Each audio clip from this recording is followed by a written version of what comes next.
कंचना यादव, जब आप भी, आपकी भी पार्टी सरकार में थी, यूपीए 1 में भी 2 में भी आप भी सरकार में रहे हैं और आपके रहते हुए कास्ट सेंसस भी आया, बावजूद उसके आंकड़े सार्वजनिक नहीं होते।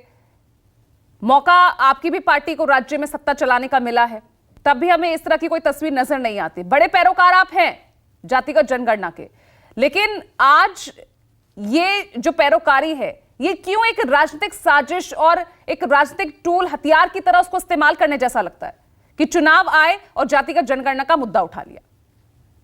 पूजा जी, यही दुर्भाग्य है। मैं आपके प्रश्नों का जवाब दूंगी, लेकिन थोड़ी सी हिस्ट्री में जाना चाहूंगी।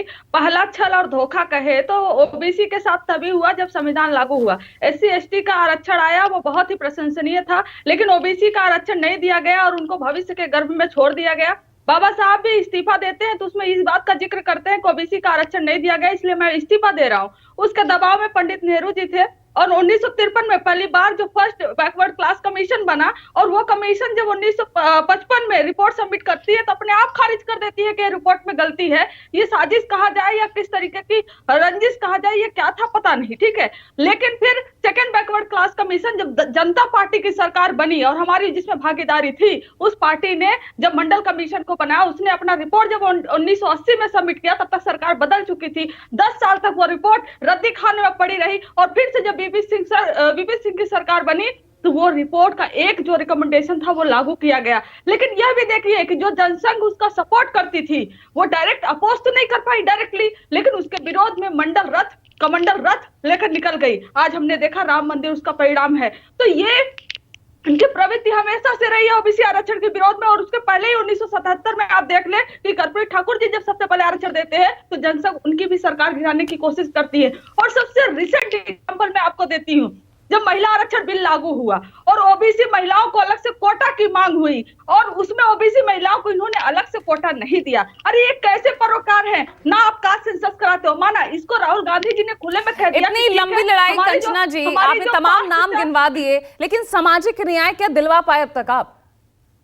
देखिए, आज जो भी मौजूद है सामाजिक न्याय, अगर आज हम लोग जैसे कोई पढ़ पाया है और कहीं पहुंच पाया है तो उसका एक परिणाम उसी सामाजिक न्याय का है। पूजा जी, ये बात आपके रहते हुए महागठबंधन में सर्वे होता है, जातिगत सर्वेक्षण, उसका भी क्रेडिट नीतीश ले जाते हैं और वो नीतीश भी अब बीजेपी के साथ नजर आ रहे हैं, वो भी गए आपके हाथ से।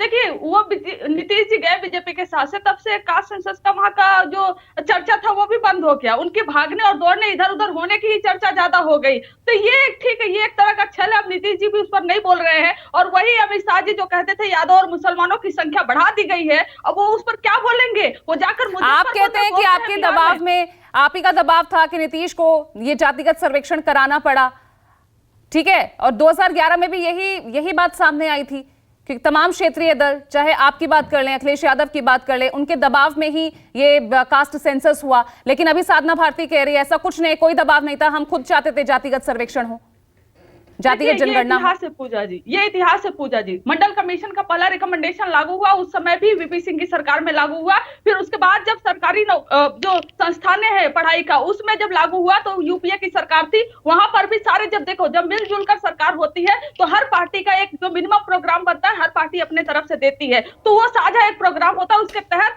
जब 2007 और 8 में लागू हुआ सरकारी जो क्षेत्र है जहाँ पढ़ाई होती है,